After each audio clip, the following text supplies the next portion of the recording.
이게 왜 중요하냐면 여러분 안면인식이라는 기술이 있어요. 이 안면인식이라는 기술은 명확하게 우리가 흔히 엔지니어들이라고 하는 사람들이 만들어낸 어떤 그 산물이에요. 근데 이게 좋게 쓸 때도 있고 나쁘게 쓸 때도 있거든요. 예를 들어서 이 중국에 이 베이비 컴홈이라는 서비스가 있어요. 이거 들어본 적 있으세요? 잘 모르실 수 있어요. 이게 뭐냐면 중국에서 이 실종된 아이들을 중국 같은 경우에 땅덩이가 워낙 넓고 사람이 많기 때문에 아이들이 되게 많이 실종이 돼요. 그래서 그런 아이들을 찾아주는 그런 서비스인데요. 이게 뭐 실종된 지 뭐 하루가 되고 뭐 일주일이 되고 이때서 찾아주는 게 아니라 정말 뭐 실종된 지 20년이 지났어요.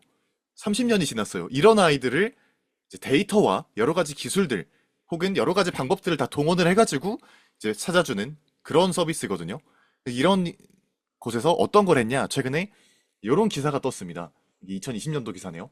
중국에서 안면인식 기술로 32년 만에 이제 잃어버린 아들을 찾아준 거예요. 이 서비스가. 보시면은 이 내용을 보시면은 어 어릴 적에 그러니까 굉장히 어릴 때 한 6살인가 7살인가 아무튼 그때쯤에 2살이네요.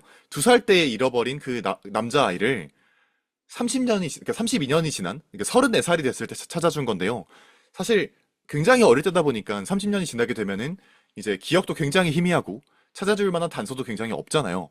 근데 이 시스템, 이 서비스는 어릴 때, 2살 때의 사진을 가지고 이제 그것들을 여러 가지 인공지능 기술을 활용을 해서 지금 나이대에는 어떤 모습을 가지고 있을 것인가를 먼저 예측을 합니다. 그래서 단서를 하나를 만듭니다.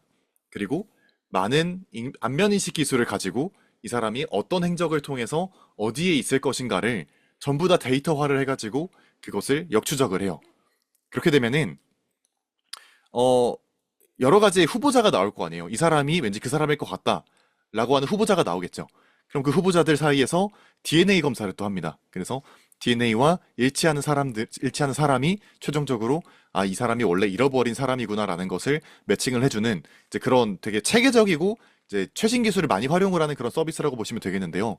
이 과정에서 이 지역이, 그러니까 중국이 굉장히 땅덩이 넓다고 했잖아요.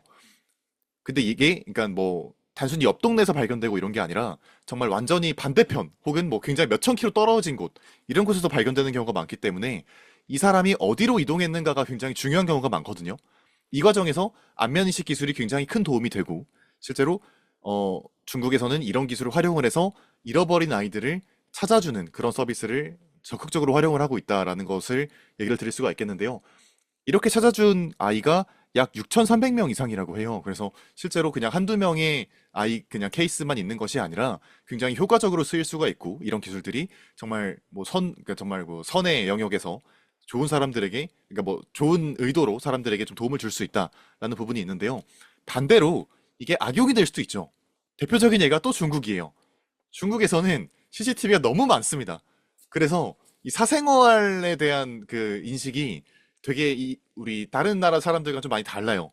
실제로 이 안면 인식을 너무 많이 하다 못해서 뭐 요즘은 뭐 어디까지 한다고 했더라? 그 신호등이라든지 아니면은 쓰레기 수거함이나 이런 곳에서 CCTV가 실제로 그 사람들의 안면을 따가지고 지금 어떤 사람이 무엇을 하고 있고 무엇을 쓰고 있는지를 다 파악을 할 수 있다고 하는데 이게 정말 최근에 와서야 문제가 된다라는 것을 이 사람들이 느끼기 시작을 했다고 해요. 그래서 이런 것들이 뭐 똑같은 안면인식 기술이지만 좋게 활용이 되면은 실종된 아이를 탐색해주는 그런 기술에도 쓰일 수가 있지만 반대로 사회를 감시를 하고 사생활을 침해를 하고 사람들을 조금 억압하는 그런 용도로도 쓰일 수가 있다. 그래서 어떤 기술을 쓰냐는, 그러니까 어떤 기술을 발전시키냐만큼이나 기술을 어떻게 활용하냐가 되게 중요하다고 얘기를 할 수가 있겠는데요.